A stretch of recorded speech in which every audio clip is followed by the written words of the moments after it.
jam segini loh.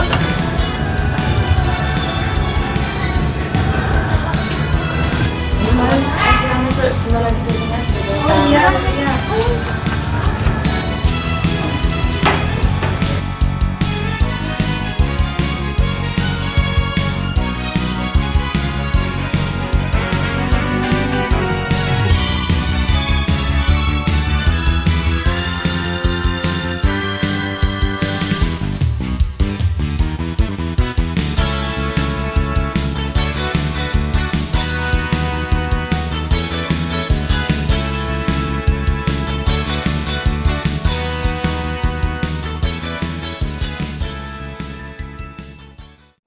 Assalamualaikum warahmatullahi wabarakatuh. Waalaikumsalam warahmatullahi wabarakatuh. Apa kabar semuanya? Baik, sebelum perkuliahan dimulai, alangkah baiknya kita berdoa terlebih dahulu. Untuk koordinator, dipimpin doa. Baik teman-teman, sebelum kita memulai perkuliahan di pagi hari ini, lebih baik kita berdoa terlebih dahulu. Berdoa dimulai. Berdoa selesai. Baik, langsung saja kita mulai pelajaran pada pagi hari ini. Di sini Ibu akan menjelaskan tentang retorika sebagai ilmu dan ruang lingkupnya. Apakah dari anak-anak ada yang tahu apa yang dimaksud dengan retorika sebagai ilmu dan ruang lingkupnya? Belum tahu. Tidak tahu. Retorika itu sebagai ilmu yang memiliki sifat-sifat rasional, empiris, umum, dan akumulatif. Nah, pengertian yang umum diketahui di masyarakat adalah pengertian retorika secara sempit, di mana retorika itu hanya mencakup seni berbicara. Nah, retorika ini sudah ada sejak manusia itu lahir. Namun, retorika dianggap sebagai seni pada abad ke-5 Masehi ketika kaum Sofites di Yunani melakukan perjalanan dari satu tempat ke tempat yang lain untuk mengajarkan ilmu politik dan pemerintahan dengan penekanan khusus pada keterampilan pidato. Baik, kita lanjut ke slide selanjutnya. Yaitu kondisi ini membuktikan bahwa retorika pertama kali berkembang secara sistematis itu di Yunani. Nah, ketika lahirlah istilah pertama kecerdasan berbicara atau dalam bahasa Yunani disebut teknika retike yang artinya ilmu berbicara. Retorika itu mempunyai beberapa bagian, yaitu yang pertama monologika, yang kedua dialogika, yang keempat pembinaan teknik berbicara. Baik, menurut Aristoteles, perkembangan ilmu retorika dari zaman klasik hingga saat ini diuraikan seperti di bawah ini. Yang pertama, Era klasik. yang kedua, Abad pertengahan. Masa Renaissance. yang keempat, Masa modern. yang kelima, Era modern. yang keenam, Era postmodernisme. selanjutnya yaitu objek kajian retorika, objek materi dan objek formal. Nah, objek materi retorika adalah manusia, sedangkan objek formalnya itu suatu tindakan. Retorika mempertimbangkan konteks sosial, budaya, sejarah, di mana komunikasi. Yang ketiga, Aristoteles menekankan pentingnya mendekati topik pembicaraan dari dua sudut pandang. Lanjut ya anak-anak. Ya. Yang terakhir yaitu ruang lingkup retorika. Menurut Aristoteles, retorika tidak hanya menjangkau masalah berpidato saja. Ruang lingkupnya jauh lebih luas daripada berpidato dan tutur lisan yang lain. Retorika juga mencakup masalah-masalah dalam tutur tertulis, atau dengan kata lain, ruang lingkup retorika adalah seluruh masalah kejadian yang bertutur. Baik, yang pertama yaitu sebuah persiapan pidato, penyusunan pidato, penyampaian pidato, cara-cara pidato, pidato-pidato khusus, dan yang terakhir evaluasi pidato. Nah, karena sudah selesai tadi tentang retorika sebagai ilmu dan ruang lingkupnya, sekarang Ibu ingin bertanya kepada anak-anak, apakah ada yang tidak paham? Bisa kalian tanyakan tentang materi tersebut. Desi dulu.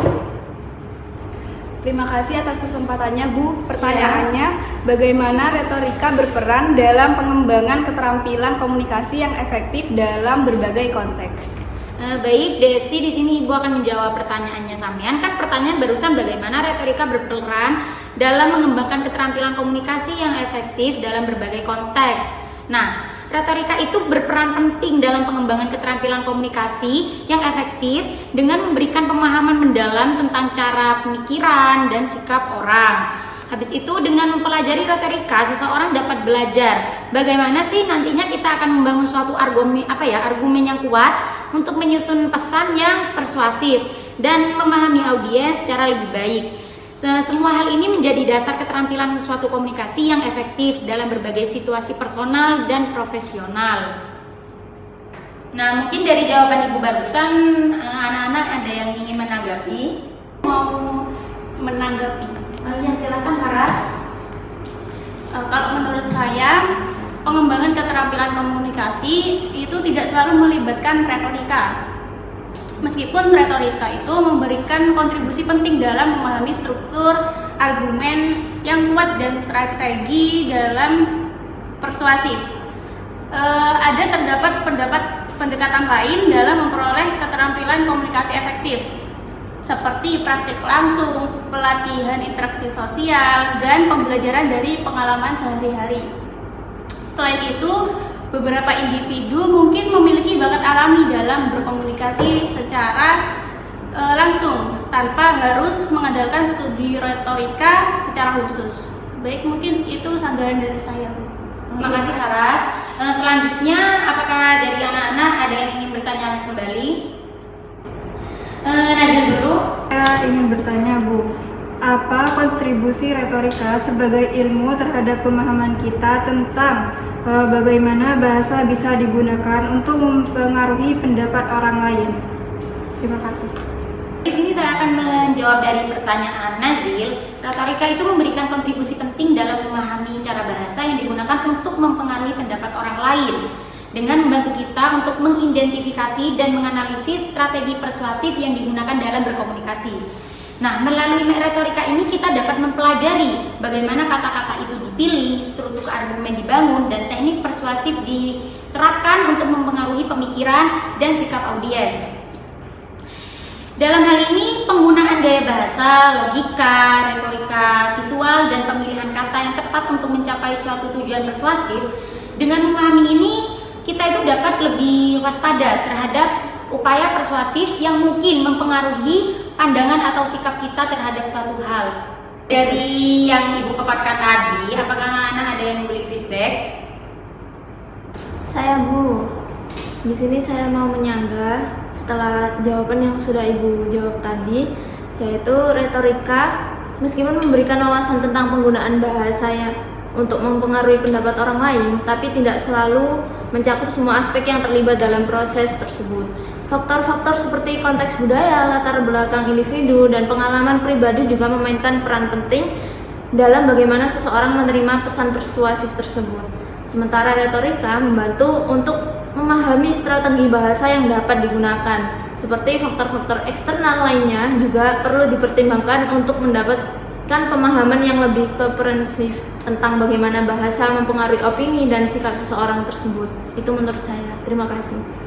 Baik, selanjutnya apakah dari anak-anak ada yang ingin bertanya lagi sebelum perkuliahan pada pagi hari ini Ibu tutup? Saya Bu. Ya. Jadi pertanyaannya di sini, apakah terdapat perbedaan signifikan antara retorika lisan dan retorika tertulis dalam analisis komunikasi persuasif? Terima kasih. Mungkin dari anak-anak ada yang ingin menjawab dari pertanyaan Sabrina barusan. Di sini saya akan menjawab pertanyaan dari Mbak Sabrina terkait perbedaan antara retorika lisan dan retorika tertulis. Perbedaannya yaitu jika retorika lisan menekankan pada penggunaan suara, intonasi, gestur tubuh, dan ekspresi wajah untuk menambahkan dimensi emosional dan persuasif dalam komunikasi. Sementara itu, retorika tertulis berfokus pada penggunaan kata-kata tertulis, struktur kalimat, dan gaya tulisan untuk mencapai efektivitas persuasif. Meskipun tujuan utamanya sama untuk mempengaruhi pemikiran atau sikap audiens, cara penyampaian, alat, dan teknik yang digunakan dalam retorika lisan dan tertulis berbeda. Analisis retorika antara keduanya memerlukan pendekatan yang berbeda pula karena perbedaan media komunikasi yang digunakan. Sekian, terima kasih. Terima kasih atas jawaban dari Mbak Fai karena sudah menanggapi pertanyaan dari Mbak Sabrina barusan. Baik, kesimpulan materi pada pagi hari ini yaitu retorika sebagai ilmu yang memiliki sifat-sifat rasional, empiris, umum, dan akumulatif. Pengertian retorika juga dapat dilihat secara sempit dan luas. Nah, secara sempit retorika hanya mencakup seni berbicara, sedangkan secara luas retorika mengenai penggunaan bahasa baik lisan maupun tulisan. Mungkin hanya itu saja yang Ibu sampaikan. Ibu cukupkan pertemuan pada pagi hari ini. Kurang lebihnya Ibu mohon maaf dan semoga ilmu ini menjadi ilmu yang bermanfaat serta barokah. Ibu tutup ya. Wassalamualaikum warahmatullahi wabarakatuh. Waalaikumsalam warahmatullahi wabarakatuh.